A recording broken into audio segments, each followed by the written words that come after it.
Hello everybody and welcome back to another Halo 2 modding tutorial, and today we're going to be talking about how to have squads of AI follow the player. So I got two squads here. I got a squad of brutes with brute shots and all the basic settings checked. And then I got a squad of marines here, and we're basically going to have both of these guys just follow the player around when we spawn in. And the good thing about this, about following in Halo 2, is it is incredibly easy. We don't have to do any outside scripting. I don't even think there's an AI follow script that you can use. So they definitely, it seems like with Halo 2 and I guess the new engine overall that I think 2, 3, and Reach, I think they all use the same engine. Those last three games. And ODST, but that's literally Halo 3 reskinned. But I think all those games use the exact same engine, from what I've heard. But it seems to just kind of cut down on the amount of scripting and focus a lot more on just Sapien. Or I guess it allows Sapien to do a lot more without having to do scripting. So, get your squad set up. I cover that in the Halo 2 basics. At least all the, the bare bones to just get AI in the game. Then we have to create a zone. Then you got your zone here. We'll call this follow zone. I don't know what that word is. Follow zone. There we go. Then we need to open this up, and then basically we have to create a whole bunch of areas. And these areas they are basically exactly like the lettered firing positions from Halo CE. The AI will follow you from each area. So if the player is near, if the AI calculates that the player is nearest to area 0, they will start using those positions. If they calculate that he's nearest to 3, they'll start using those positions. So, again, this just makes it way easier. And you're not limited by the entire alphabet. At least I don't think. It seems like you can go pretty crazy with the amount of areas you can do. And basically, yeah, the AI will just follow you from each area. So, make your areas, and then you just go through, go to your firing positions in your zone, and then for each area, you just want to throw down, a handful of firing positions for each little zone, and then move to the next, throw on those, and then I'll get all 5 of these done quick, and then we'll finish it. Okay, so there we go. I got technically I got all 6 different firing positions all set up. The areas are pretty decently big, but it doesn't matter. They'll still follow me to the next one whenever they calculate I'm nearest to it. So there you go. Set up a whole bunch of areas. Set up your firing positions for each area. Make sure all the firing positions that are assigned to each individual area are, pretty close to each other. So it gives the effect of them progressively moving from one section to another. And then we have to go to orders right here, which I didn't cover this at all in the basics, so this is new. But you go to orders here, click new instance to add a new order. We can name it to follow player. Style, I haven't found any other options for style other than none. And then right here, follow closest player, check that, and force combat status, we'll have them on alert, so they actually, if they're on idle, they'll follow you, but they'll kind of like, doodle around and just kind of take their time. If we're on alert, it'll be pretty obvious they're following you. And then you can have them follow a squad here and then check, and then we have all our AI squads that we made right here. So I assume that'll work too. The follow radius, I assume 0 means they'll always follow you no matter what. And then if we have like 10, they'll follow you if you're within 10. If you're within 10 world units. So I guess if you run way past them, they'll stop following you maybe. But I'll just leave it at 0. They should follow you no matter what. And then we come down to the primary area set. And then for each area you created in your zone, you have to go into your order and then add one for each, one of these for each area. So we have 6.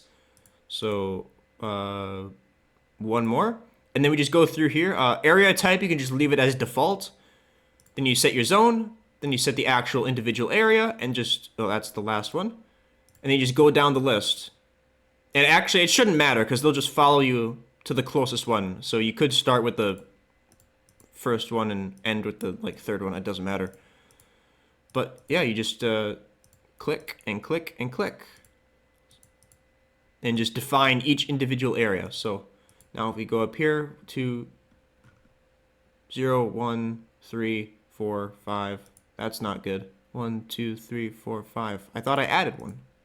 Whatever. Follow zone area 2, and now area 2 is actually last, but it should still register as an area, so it doesn't matter. And that's all you need to do. Yep, and now if we save, compile, save, and then open this up in tag test, game, start, scenarios, solo, new map, we should have a set of brutes and a set of marines that are just going to follow us around. Here they are. Oh, I didn't set the orders. I didn't set the orders in the AI tab. You have to do one more thing before they start working. You have to go back to your actual squad. You have to assign the correct zone, so follow zone, and then the initial order, you set the order you created, and you do that for every squad you want. So follow zone, and then follow player. So save, compile, save. Now, they should follow me around. On alert.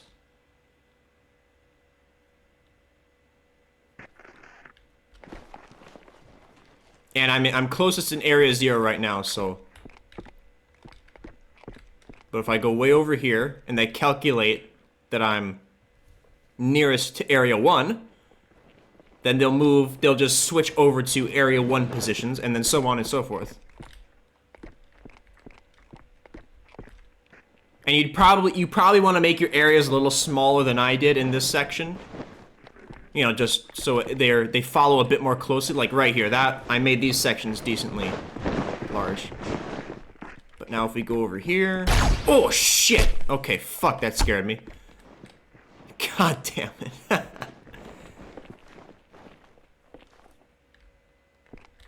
it looks like I put those firing positions a little too close, but you get the point. They'll follow you around. Now if we go over here,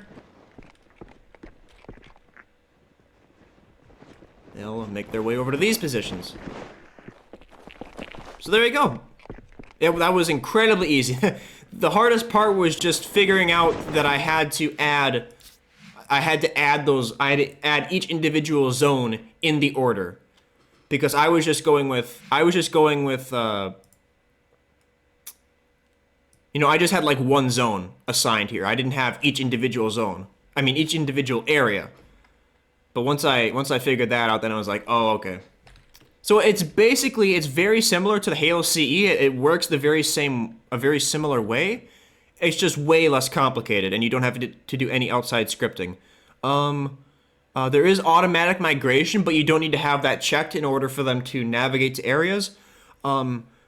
Automatic migration. I haven't looked at the Halo 2 coding or the Halo 2 scripting commands too much yet, but I assume automatic migration, is still the exact same thing where AI, like individual AI units, can move between squads like this.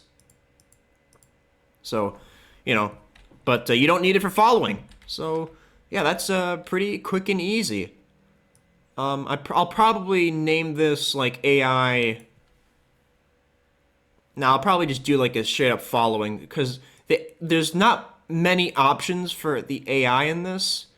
And all of the options that are here are pretty self-explanatory.